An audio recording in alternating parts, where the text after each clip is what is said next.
সকাল থেকে মনটা অনেক খারাপ, মানে খুবই খারাপ। কারণ গ্রামে এসেছি আজকে ৭-৮ দিন হয়েছে। তো আজকে চলে যাব।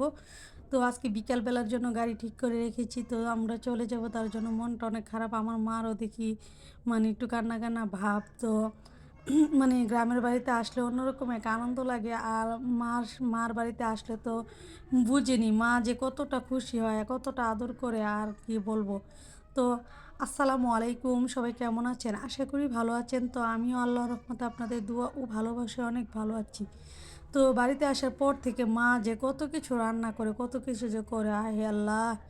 বলে বোঝানোর মতো নেই। মানে এত আয়োজন, এত কিছু। আর মা মুখে থেকে বের করার আগে বুঝে নেয় যে আমরা কী খেতে ইচ্ছে করে, কী এনে দেবে, কী খেতে পারবো। মানে মারা তো এমনই হয়। মায়ের তুলনায় পৃথিবীতে কোনো কিছুর সাথেই দেওয়া যায় না। মা এমন জিনিস, আল্লাহর পরে তো মা-বাবা, মা-বাবার পরে স্বামী। আরেক স্বামী পেয়েছি আলহামদুলিল্লাহ। স্বামীও মানে মুখ থেকে বের করার আগে একটা জিনিস বুঝে যায় যে আমি কী চাই, কী মানে ওইটা সব কিছু বুঝে আর কি। তো আলহামদুলিল্লাহ আল্লাহর রহমতে অনেক ভালো আছি, আপনাদের দোয়া ও ভালোবাসায় মানে অনেকটাই ভালো আছি। আল্লাহ যদি এরকমভাবে থাকতে পারি আলহামদুলিল্লাহ। তো আমার মা রান্না করেছিল বড় একটা সিলভার কাপ মাছ এনেছিল। মানে এই সিলভার কাপ মাছটা গ্রামে আসলে এই মাছটা খাওয়া হয়।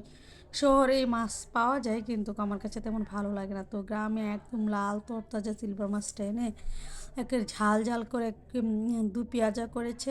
আর আমাদের গাছে কয়টা বেগুন ছিল, বেগুনগুলো এনে শুটকি দিয়ে শিমের বিচি দিয়ে রান্না করেছে। আর রান্না করেছে দেশি মুরগির মাংস। তো দেশি মুরগির মাংসটা তো জানেনই কী প্রকারের স্বাদ। তো এখান থেকে আমি এক পিস মুরগি আর এক পিস মুরগির হাত নিয়ে নিয়েছি আর কি।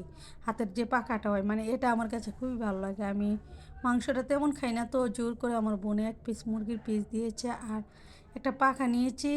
তো নিয়ে আমি খুব মজা করে খেয়ে নিচ্ছিলাম। তরকারিগুলো যে এত মজা হয়েছে বলে বোঝানোর মতো নয়। তবে আজকে আমি রান্না করেছি, মাশাল্লাহ সবাই বলেছে খুব মজা হয়েছে খেতে।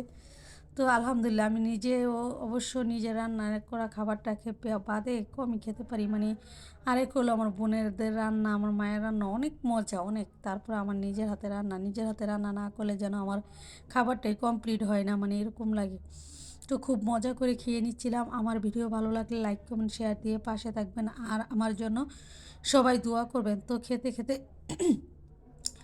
খেতে খেতে কথা বলতেছি আর কি। তো বিসমিল্লাহ করেই প্রথমে খাওয়াটা শুরু করেছিলাম। তো সবশেষে একটু আমাদের গাছের বেলুম্বু ফল দিয়ে একটু ডাল রান্না করেছিল। এই ডালটা আমার খুবই পছন্দ। মানে এই বেলুম্বুটা দিলে টক টক লাগে আর কী যে মজা লাগে, মানে বলে বোঝানোর মতো না।